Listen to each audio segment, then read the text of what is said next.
नमस्कार मित्रांनो. सण असो, लग्नकार्य असो किंवा गुंतवणूक, आपण भारतीय आवर्जून सोने खरेदी करतो.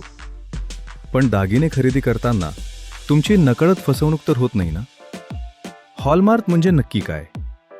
सोन्याचा भाव अचूक कसा काढायचा? या सर्व प्रश्नांची उत्तरं आज आपण या व्हिडिओमध्ये पाहणार आहोत. हा व्हिडिओ शेवटपर्यंत नक्की पहा, कारण हा तुमच्या कष्टाच्या पैशांचा विषय आहे. हॉलमार्क कोड आणि शुद्धता सर्वात आधी समजून घेऊया. Hallmark code. जेव्हा तुम्ही सोन्याचा दागिना घेता तेव्हा त्यावर एक विशिष्ट नंबर असतो जो त्याची शुद्धता दर्शवतो. 999 याचा अर्थ हे 24 कॅरेटचे सर्वात शुद्ध सोने आहे. 958 हे 23 कॅरेट सोने दर्शवते. 916 हे 22 कॅरेट सोने आहे, ज्यामध्ये बहुतेक दागिने बनवले जातात. 875 हे 21 कॅरेट सोने आहे. 750 हे 18 कॅरेट सोने दर्शवते. लक्षात ठेवा, हॉलमार्क बघूनच सोने खरेदी करा, जेणेकरून भविष्यात ते विकताना तुम्हाला पूर्ण किंमत मिळेल.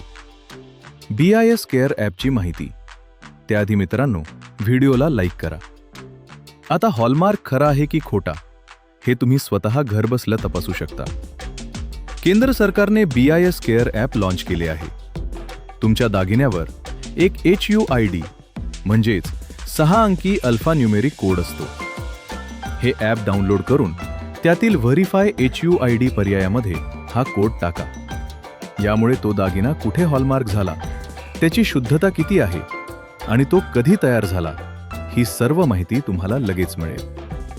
जर माहिती चुकीची वाटली तर तुम्ही याच ॲपवर तक्रारही करू शकता. सोन्याच्या भावाचे गणित. आता पाहूया प्रत्यक्ष किंमत कशी काढायची. समजा तुम्ही 10 ग्रॅमची सोन्याची बांगडी घेतली आणि त्यावर 916 हॉलमार्क आहे, म्हणजेच ते 22 कॅरेटचे सोने आहे. जर 24 कॅरेट सोन्याचा भाव 1,53,838 रुपये असेल तर 22 कॅरेटचा भाव काढण्यासाठी हे सूत्र वापरा. 22 कॅरेट बराबर 24 कॅरेट भाव गुणिले 22 भागिले 24. खरा 22 कॅरेट सोन्याचा भाव 916 बराबर 1,53,838 रुपये गुणिले 22 भागिले 24 बराबर 1,41,018 रुपये. म्हणजेच 1,53,838 ला 22 ने गुणिले व 24 ने भागले तर 10 ग्रॅमचा भाव येतो 1,41,018 plus making charges plus 3% GST making charges. आणि GST सोन्याच्या या मूळ किमतीवर सराफ मेकिंग चार्जेस म्हणजेच घडणावळ शुल्क लावतात. हे शुल्क दागिन्यांच्या नक्षीकामावर अवलंबून असते. शेवटी एकूण रकमेवर 3% GST आकारला जातो.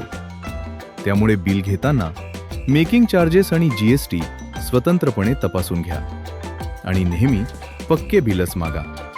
तर मित्रांनो, पुढच्या वेळी सोने खरेदीला जाताना या गोष्टी नक्की लक्षात ठेवा.